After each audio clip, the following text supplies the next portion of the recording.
Você falou de planejamento, né? Falou de branding, falou de N assuntos importantes aqui.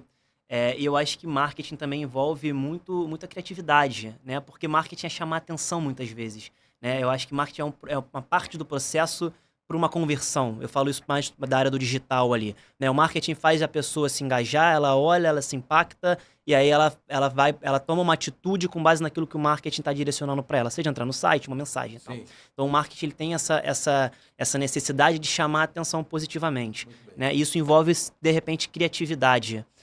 E eu acho que a Marketing Media ela tem esse viés de criatividade muito Não tenho aguçado, Muito né? bem. Eu queria que você falasse um pouco de criatividade, né? Ótimo, vamos lá então.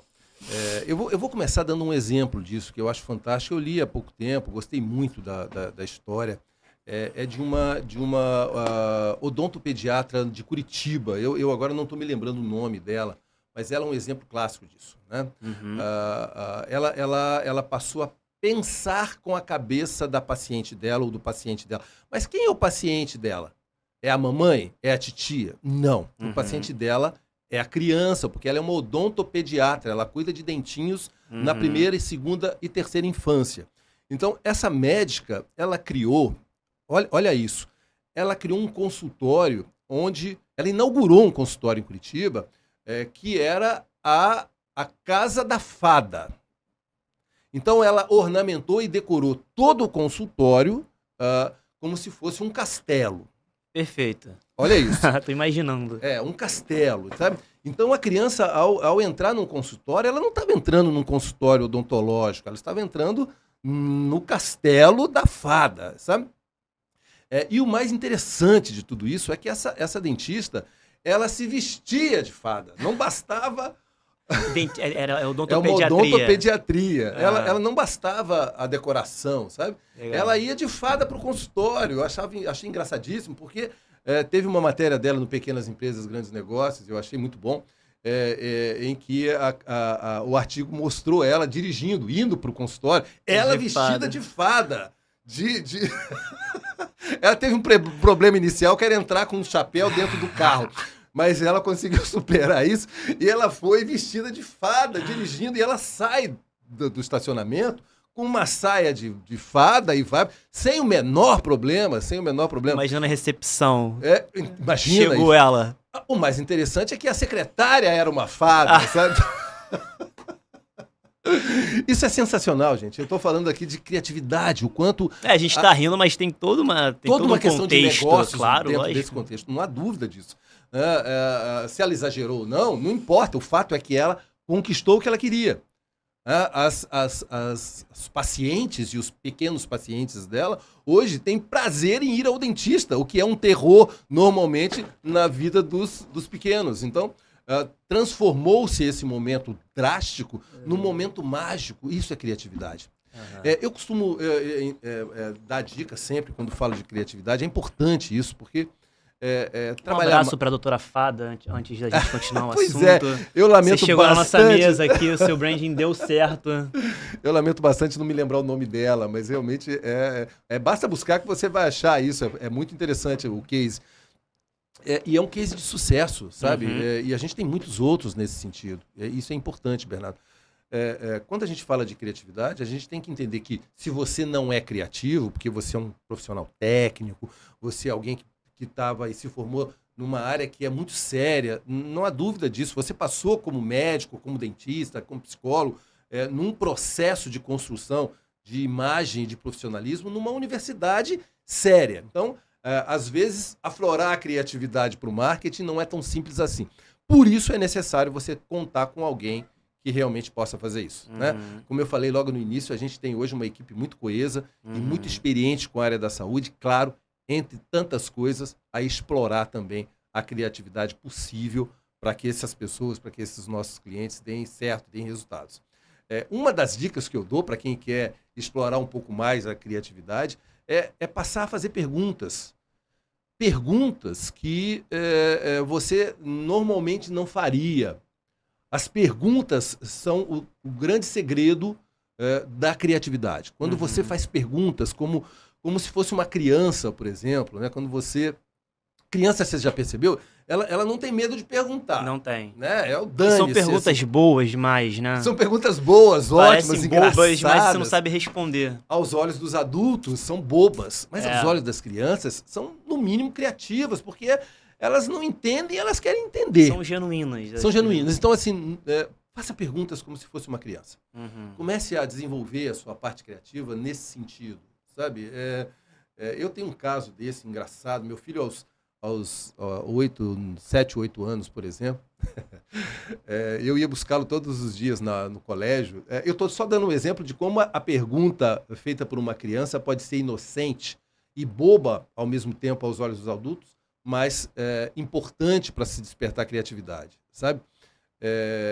E todos os dias em que ele saía do colégio, ele passava no baleiro. Tinha um danado de um baleiro na porta, de toda escola tem. E, é claro, todo dia ele queria consumir a bala dele. E aí, nesse dia, um dia eu conversando com a mãe dele, falei, olha, tem que segurar um pouco o doce dessa criança, que ele está todo dia chupando bala, pirulito e tal.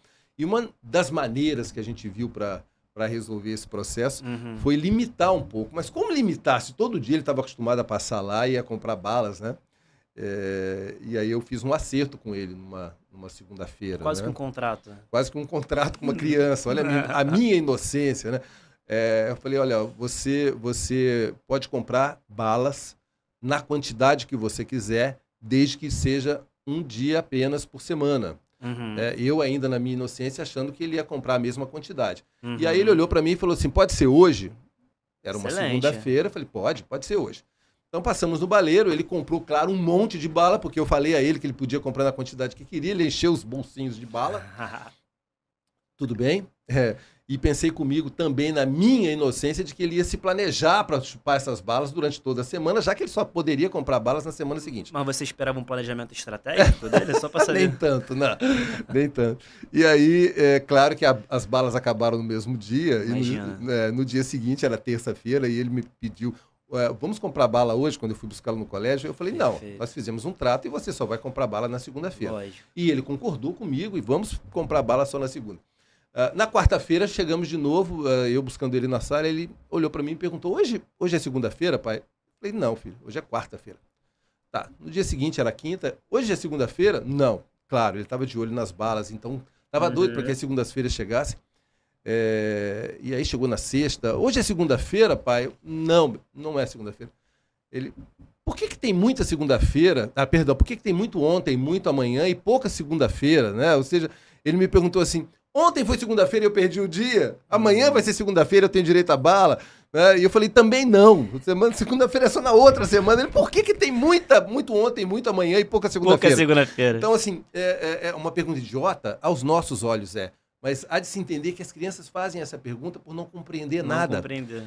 E é isso que forma a cabeça de inteligência emocional e de inteligência das pessoas. Então, é assim que a gente tem que começar a se perguntar se a gente quer desenvolver a nossa criatividade, né? Faça perguntas como se você tivesse 6 anos de idade, sem vergonha nenhuma, né? É importante porque a criatividade ela surge de formas completamente... A gente fica até conversando lá na empresa, né? Do tipo, os designers, eles fazem algumas identidades visuais. Cara, de onde você tirou essa identidade visual, bicho? De onde veio isso aí? E ele explica, surgiu daqui. Eu acho que os designers têm cabeça de criança um pouco. Boa. Né? Eles enxergam com um olhar mais... Mas isso são mesmo. São, e é difícil, porque... Nós temos vários lá na Market Médio, vários designers, né? Se você for no ambiente do design, na sala dos designers, você vai ver que o ambiente é outro, diferente do pessoal do planejamento estratégico, sabe? Eles têm um outro mundo, uma outra maneira de ver. Até a decoração da sala deles é diferente. Facilmente identificados. Eles são facilmente identificados. Isso é designer. Isso não os torna menos profissionais e menos táticos, sabe? Assim, quando a gente fala de criatividade em negócios, a gente está falando de uma série de coisas. Entre elas, a identidade visual, por exemplo. Entre elas, o design de um site. Entre elas...